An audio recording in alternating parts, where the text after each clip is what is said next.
quand vous dirigez une filière qui reçoit des candidats Bac+2 pour s'inscrire dans une formation de 3 années, si vous les préparez à des métiers pour travailler dans des filières industrielles qui ne sont pas attirantes, qui ne séduisent pas, vous n'allez pas avoir de candidats.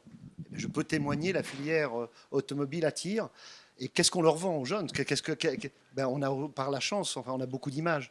Et les temps actuels sont extrêmement propices à montrer des choses qui ne sont pas nos produits. Alors, on est souvent, parce que moi je suis universitaire, bien sûr, une école d'ingénieurs, c'est universitaire.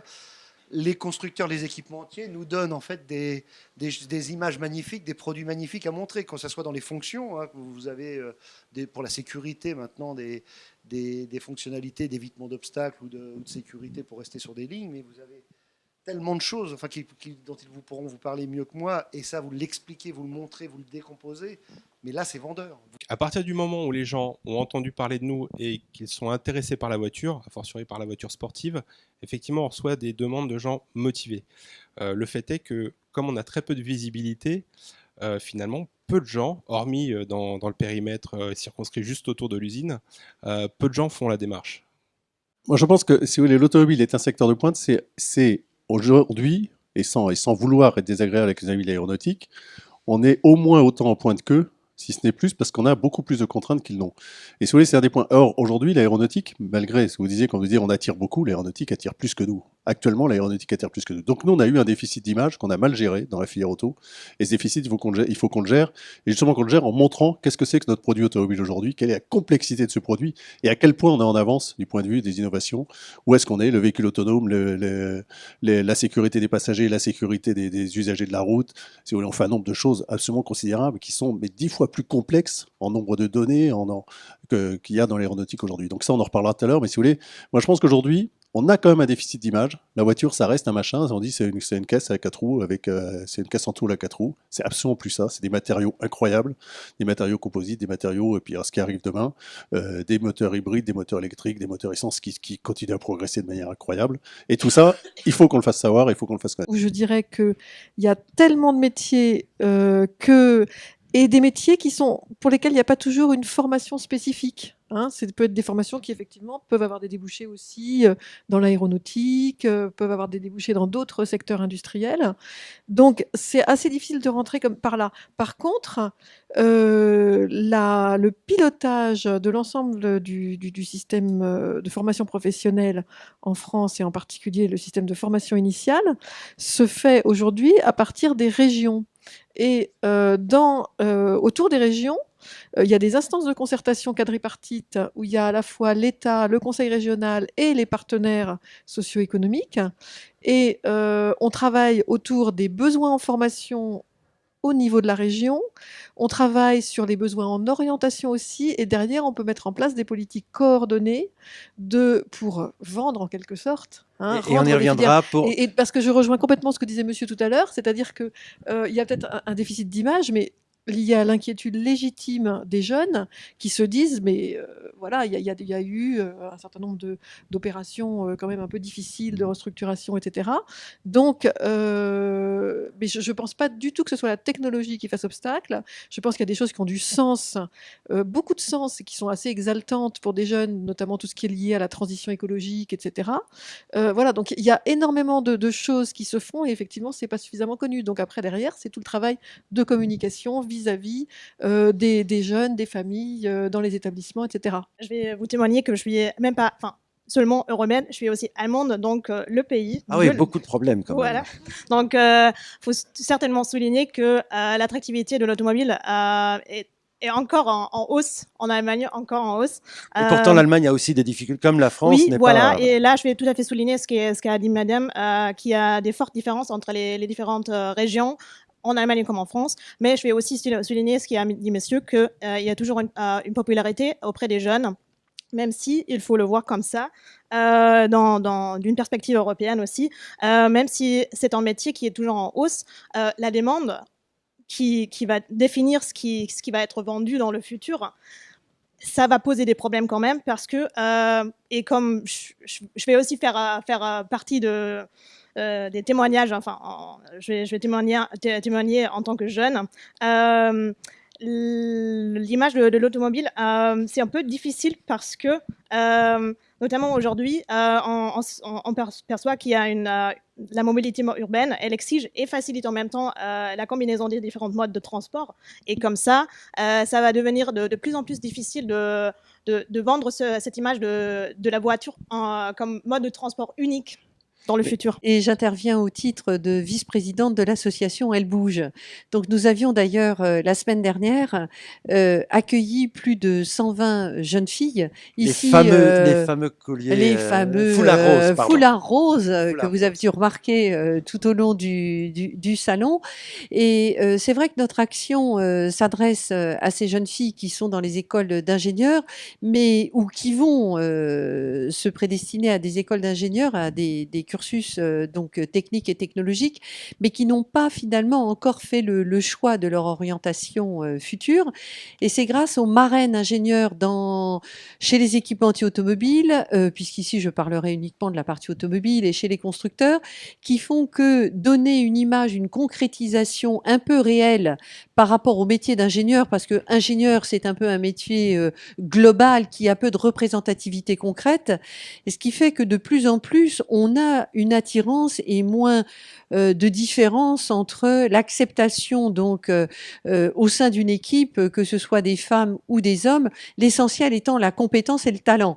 Alors c'est vrai qu'une fois qu'on a dit ça, ça paraît simple, néanmoins il reste encore du travail à faire, mais on a énormément progressé, sachant qu'évidemment du côté des écoles, il doit encore y avoir un certain nombre de travail pour casser les stéréotypes et démontrer que finalement tous ces opportunités ne sont pas exclusivement réservées à des hommes, mais qu'elles sont bien la panacée de l'universalisme à la fois, que ce soit en termes de conception, de fabrication, de commercialisation ou de fonction.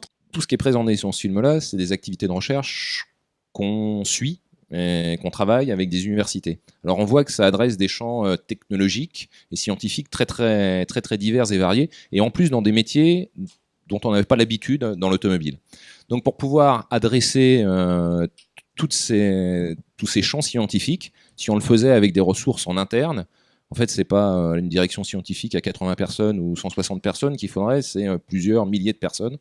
Donc on a créé un réseau de partenariats scientifiques qui s'appelle Open Lab, mais c'est des laboratoires, des partenariats de recherche avec des laboratoires ciblés de pointe sur des technologies relativement en amont. Alors, je vais parler peut-être grossier, mais sur des échelles de maturité TRL.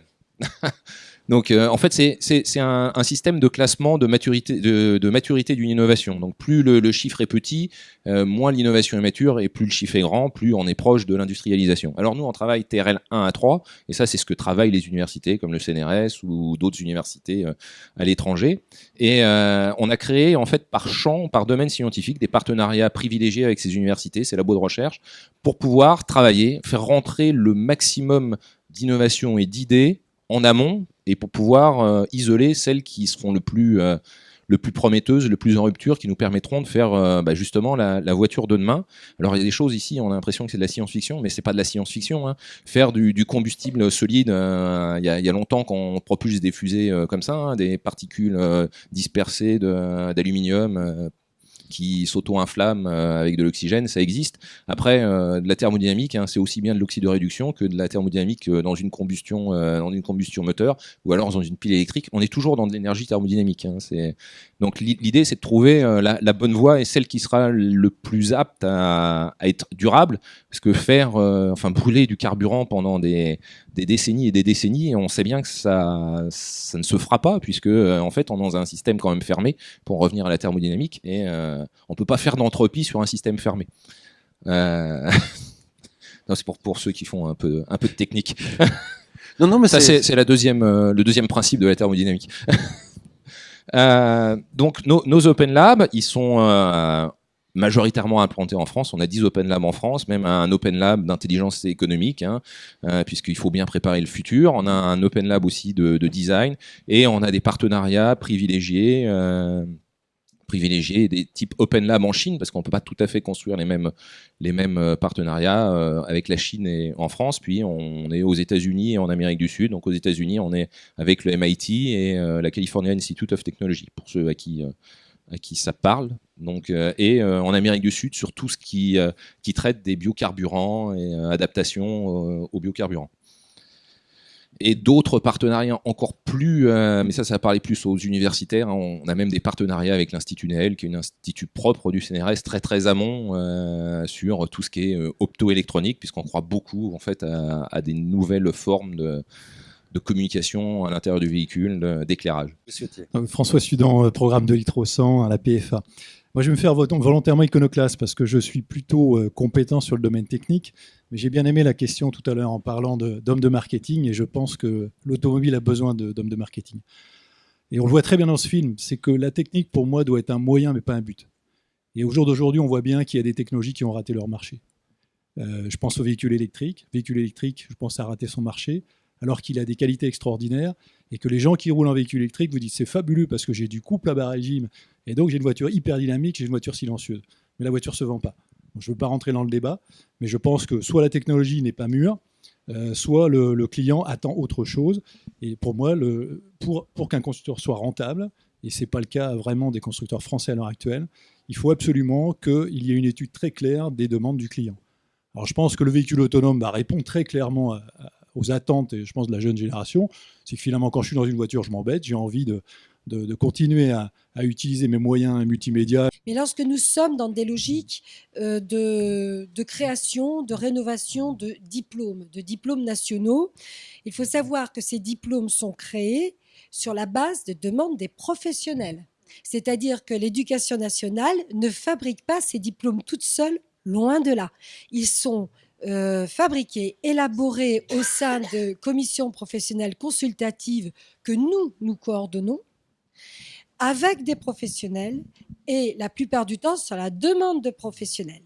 Bien, ça c'est un premier principe et nous partons d'ailleurs des activités professionnelles qui sont identifiées d'aujourd'hui en relation avec les technologies existantes et autant que possible aussi en relation avec les technologies, alors pas annoncé, pas du futur au stade où vous en parlez, en tout cas autour de l'automobile, mais en tout cas suffisamment annoncé pour qu'il y ait un appareil de formation qui se construise en arrière-plan.